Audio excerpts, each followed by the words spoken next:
கர்த்தருடைய பரிசுத்த நாமத்திற்கு மகிமுண்டாகட்டும். ஆண்டவராகிய இயேசு கிறிஸ்துவின் நாமத்தினாலே அன்பு கர்த்தருடைய பிள்ளைகளாகிய தங்கள் அனைவருக்கும் ஸ்வீட் ஊழியத்தின் சார்பாக வாழ்த்துக்களையும் ஸ்தோத்திரங்களையும் தெரிவித்துக் கொள்கின்றேன். யோவான் எழுதின நற்செய்தி நூல் 16ஆம் அதிகாரம் 20வது வசனம். யோவான் 16ஆம் அதிகாரம் வசனம் 20. மெய்யாகவே மெய்யாகவே நான் உங்களுக்கு சொல்லுகிறேன், நீங்கள் அழுது புலம்புவீர்கள், உலகமோ சந்தோஷப்படும்.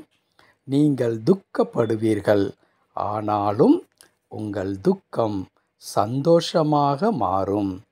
மெய்யாகவே மெய்யாகவே நான் உங்களுக்கு சொல்லுகிறேன், நீங்கள் அழுது புலம்புவீர்கள், உலகமோ சந்தோஷப்படும். நீங்கள் துக்கப்படுவீர்கள், ஆனாலும் உங்கள் துக்கம் சந்தோஷமாக மாறும்.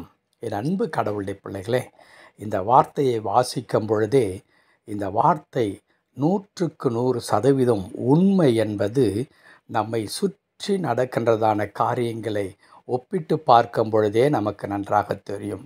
அப்படித்தான் இருக்கிறது. அநேக நேரத்தில் நமக்குள்ளாகவே நாம் கேள்வி கேட்கின்ற மக்களாக இருக்கிறோம். ஏன் நான் கடவுளுக்கு உண்மையாக இருக்கிறேன், கீழ்ப்படுகின்றேன், சின்ன சின்ன விஷயத்தில் கூட கடவுளை நான் கஷ்டப்படுத்தி விடக்கூடாது என்று நான் நினைக்கின்றேன், அல்லது ஒரு கடவுளுடைய பிள்ளையாக நான் வாழ ஒவ்வொரு நாளும் முயற்சிக்கின்றேன், அவரை அவ்வளவு ஆழமாக நான் விசுவாசிக்கின்றேன், கிறிஸ்தவத்தினுடைய எல்லா காரியங்களையும் நான் அதிகமாக கடைபிடித்து கொண்டிருக்கிறேன். அப்படி இருந்தும் நான் அதிகமாக துக்கப்பட்டு கொண்டிருக்கிறேன். பலவிதமான கஷ்டங்கள் வருகிறது, பலவிதமான இன்னல்கள் சூழ்ந்து கொள்ளுகிறது. ஆனால் எனக்கு எதிரே இருக்கிறவர்களை நான் பார்க்கும் பொழுது அவர்கள் மகிழ்ச்சியாக இருக்கிறார்கள். அவர்கள் எதை குறித்தும் கவலைப்படுவதைப் போல் தெரியவில்லை. அவர்கள் விரும்புகிற காரியங்கள் அவர்களுக்கு நடக்கின்றது. அவர்கள் எப்பொழுதுமே ஒரு ஆசீர்வாதமான ஒரு வாழ்க்கை வாழ்வதைப் போல தான் இருந்து கொண்டிருக்கின்றார்கள். ஏன் இப்படிப்பட்ட நிலை? கடவுளை நான் தொடர்ந்து பற்றி கொண்டு இருக்க இன்னும் நான் என்ன செய்ய வேண்டும்? கடவுள் என்னை ஆசீர்வதிக்க இன்னும் நான் என்ன செய்ய வேண்டும் என்றெல்லாம் நமக்கு நினைக்க தோன்றுகிறது. ஆனால் அன்பு கடவுளுடைய பிள்ளைகளே, நம்முடைய ஆண்டவராகிய இயேசு கிறிஸ்து ஒரு அற்புதமாக தெளிவாக சொல்லி இருக்கிறார்.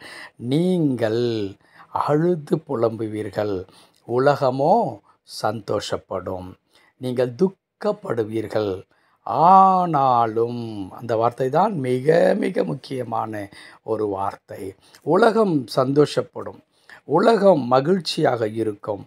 நாமோ அழுது புலம்புகிறவர்களும் கஷ்டப்படுகிறவர்களுமாக நாம் இருப்போம். ஆனால் ஒரு நாள் உங்கள் துக்கமெல்லாம் சந்தோஷமாக மாறும், உங்கள் கண்ணீரெல்லாம் களிப்பாக மாறும், உங்களுடைய அழுகையெல்லாம் ஆனந்தமாக மாறும்.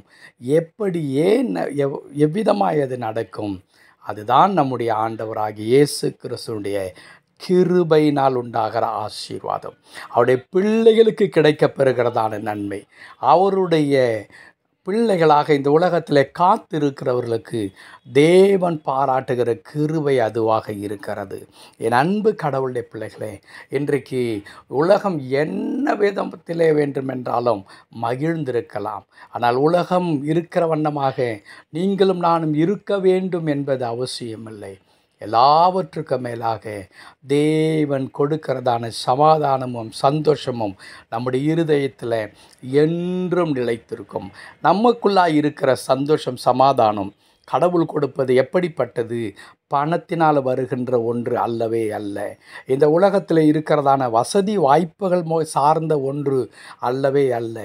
சமுதாயத்தில் பேரும் புகழும் உடையவர்களாக இருக்கிறோமே, அதன் மூலமாய் நமக்கு வருகிறதான சந்தோஷம் அல்ல, தேவன் கொடுக்கிற சந்தோஷம். இதே யோவான் நற்செய்தி நூலில் ஆண்டவர் மிக அற்புதமாய் சொல்லியிருக்கிறார், என்னுடைய சமாதானத்தை உங்களுக்கு கொடுக்கிறேன். என்னுடைய சமாதானம் உலகம் கொடுக்கிற பிரகாரம் அல்ல. உலகம் பல விதங்களிலே கொடுக்கும், அவைகளெல்லாம் நிரந்தரமானதல்ல. நான் கொடுப்பதோ என்னுடைய சொந்த சமாதானத்தை உங்களுக்கு நான் கொடுக்கிறேன்.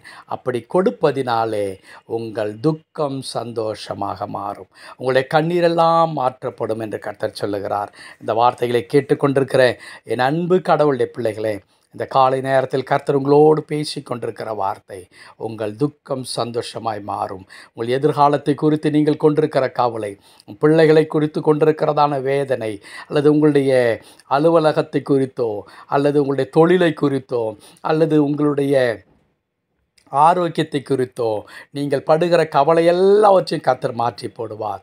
அற்புதங்களை செய்வார். கவலைப்படாதீர்கள். உங்களுக்காக ஒரு பெரிய மகிழ்ச்சி காத்து கொண்டிருக்கிறது. தேவன் அதை ஏற்ற நேரத்தில் நிறைவேற்றுவார். கர்த்தர் தாமே உங்களை தொடர்ந்து ஆசீர்வதித்து வழிநடத்துவாராக. ஆமேன், ஆமேன்.